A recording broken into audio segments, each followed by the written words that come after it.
Hey, let's talk about our inner child. A lot of us don't really think about our inner child ever, like throughout the day. It's not really something that we're taught to think about or care about. But what I'm realizing in my own life is that there were many, many things that I did not receive as a child that I needed to receive in order to be healthy and happy. And I'm rewinding almost, going back to her and kind of asking her what she needs from me, because I recognize that she is still very much a part of me. And I believe that a huge part of what is involved in healing trauma, especially childhood trauma, is going back to that version of ourselves and making peace with them, giving them whatever they need, asking, even if it's just a hug in our mind. Like, I did a inner child meditation earlier that you can watch on some of the some of the platforms that allow a little bit of a longer video: YouTube, Facebook, Instagram.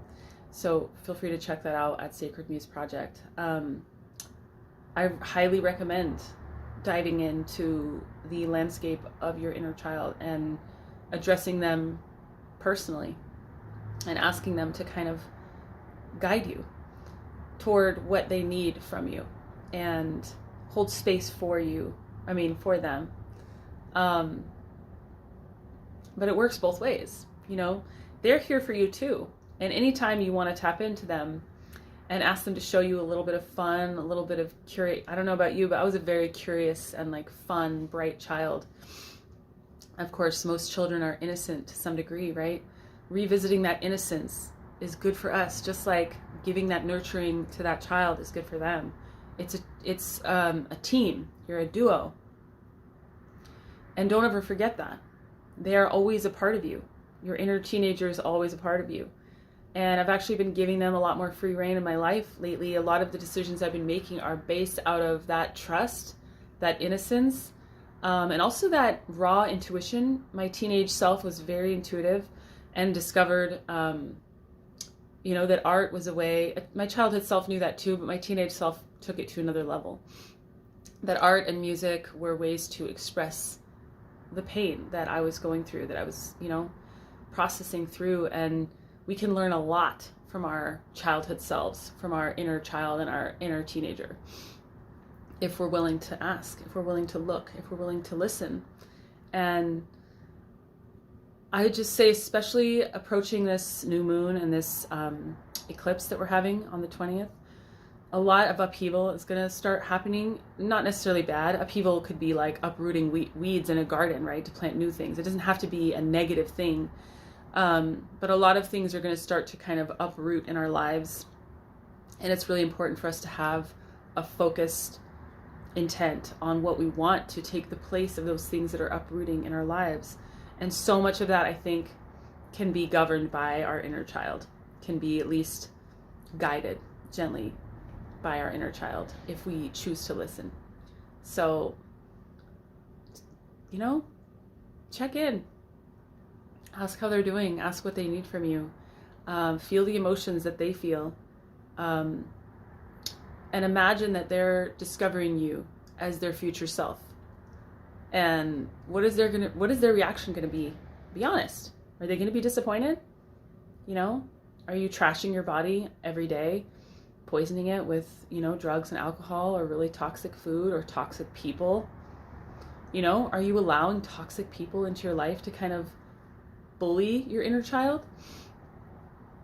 Be really mindful of how your inner child would feel, your literal, actual young self would feel, rather, if they saw who they were going to become.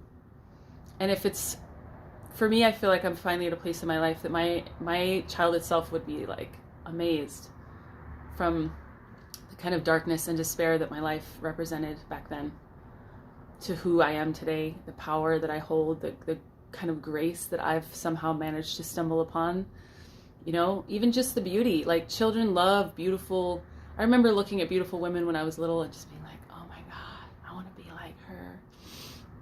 And of course I wanted to be talented and I wanted to be adventurous, and I am those things now. I get to show my inner child like how hard I've been working for her. And I'm feeling emotional because it's a really powerful thing.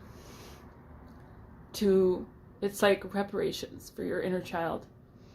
I'm so focused on creating a nurturing environment for her that nothing is more important to me than making sure that she does not have to experience any more toxicity at the hands of others, that she doesn't have to withstand any more abuse at the hands of others, whether physical or verbal or sexual. You know, my inner child is cared for by me, and I am the gatekeeper, and nobody gets in without my say. And I'm tough. I'm tough because I know that I have to be in order to protect her.